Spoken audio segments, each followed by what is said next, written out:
Good morning, student. How are you all? Today we are going to revision chapter 1 and 2. Yesterday you got ना विलोम शब्द. आप लोग को कल विलोम शब्द दिया गया था, वो हिंदी रीडर से था और हिंदी व्याकरण में जो मैंने आपको पहले दिया था पेज नंबर बताया गया है आप लोग को. तो ये जो विलोम शब्द है वो उसमें आप लोग देखोगे कि चैप्टर 1 to 4 मेंशन है. ठीक है स्टूडेंट्स, चैप्टर 1 है भारत का मुकुट. निम्नलिखित प्रश्नों के उत्तर लिखो. इसमें फर्स्ट का है हिमालय ने शीश पर क्या धारण कर रखा है. तो आंसर क्या होगा, हिमालय ने बर्फ का मुकुट शीश पर धारण कर रखा है. ये आंसर आप लोग को क्लास में करवाया गया है ना, इसलिए कोई परेशानी तो होगी नहीं आप लोग को. सेकंड नंबर है हिमालय का रूप कौन निखारता है और क्यों और कैसे. फिफ्थ नंबर, यह कविता हमें क्या प्रेरणा देती है. ग नंबर है सही उत्तर चुनो. तो आप लोग यहाँ पे जो दिया हुआ है हिमालय भारत की किस सीमा को बनाता है, तो यहाँ पे क्या दिया हुआ है, ऑप्शंस दिए हुए हैं ना, वो ऑप्शंस मैं नहीं दूंगी एग्जाम में. आपको डायरेक्ट लिखना होगा कि हिमालय भारत की किस सीमा को बनाता है, तो उत्तरी सीमा. ठीक है. सेकंड नंबर है हिमालय अपने शीश पर क्या धारण किए हुए है, तो आप लोग आंसर दोगे हिम मुकुट. क्या धारण किए हुए है, तो हिम मुकुट. तीसरा है मानसरोवर की शोभा कौन से पक्षी से है, तो इसका आंसर क्या दोगे आप लोग, कलहंस. ऐसा नहीं कि आपको ऑप्शन दिया जाएगा और आप लोग को टिक करना रहेगा, नहीं. हिमालय किसकी प्रिय नटशाला है, तो आप लोग ऐसे भी लिख सकते हो हिमालय शिव की प्रिय नटशाला है, या फिर शिव भी लिख सकते हो. चैप्टर 2 है बुद्धि धन सबसे बड़ा. चैप्टर 2 का पार्ट से है निम्नलिखित प्रश्नों के उत्तर लिखो. बूढ़े रामदीन ने शाम के समय जंगल में क्या देखा. फिर फोर्थ का है तीनों दरबारी बूढ़े रामदीन के पास क्यों गए. फिफ्थ का है बुद्धि सबसे बड़ा धन क्यों है.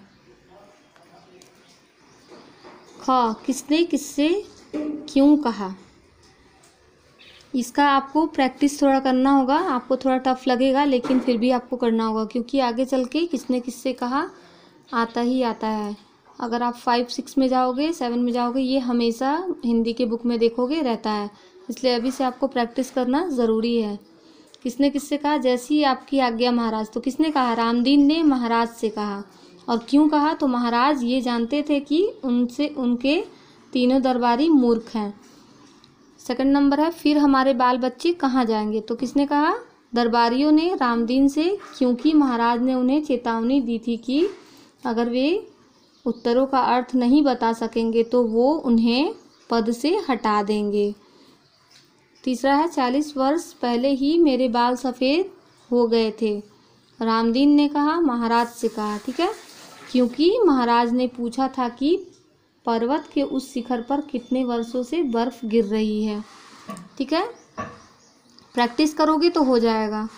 ग नंबर, सही उत्तर चुनो. राजा रामदीन से मिलने के लिए कितने दरबारी साथ लेकर गया. ठीक है, तो आप लोग लिखोगे 3 दरबारी.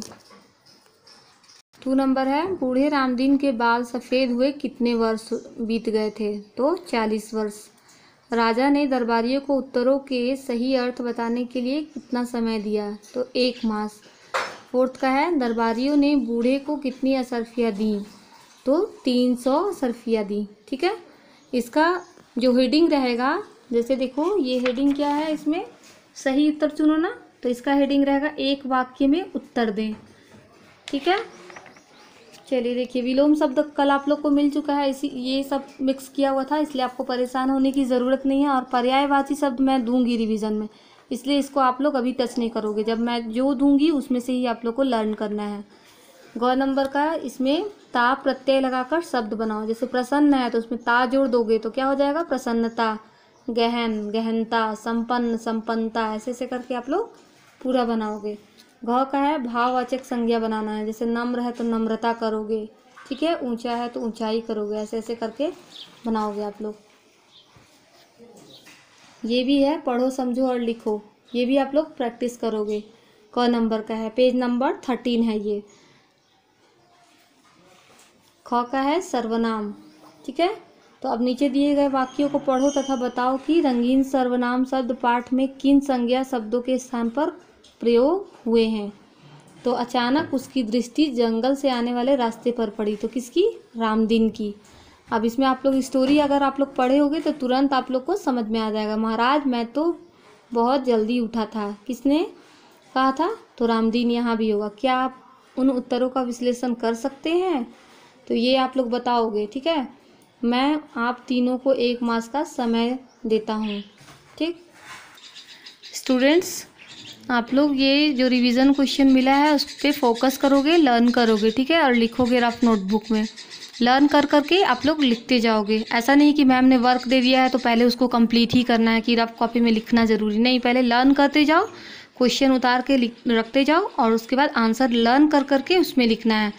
ये नहीं कि मैम चेक करेंगी, रिवीजन क्वेश्चन दे दी है मैम कि रफ नोटबुक में करना है तो मम्मा को परेशान करना है, ऐसा कुछ भी नहीं करना है। लर्न कर करके और आप लोग उसमें मेंशन करिएगा और फिर अपने खुद से टेस्ट लेते जाओगे अपना। Thank you. नेक्स्ट वीडियो में मैं आप लोगों को नेक्स्ट चैप्टर का रिवीजन दूंगी, ठीक है।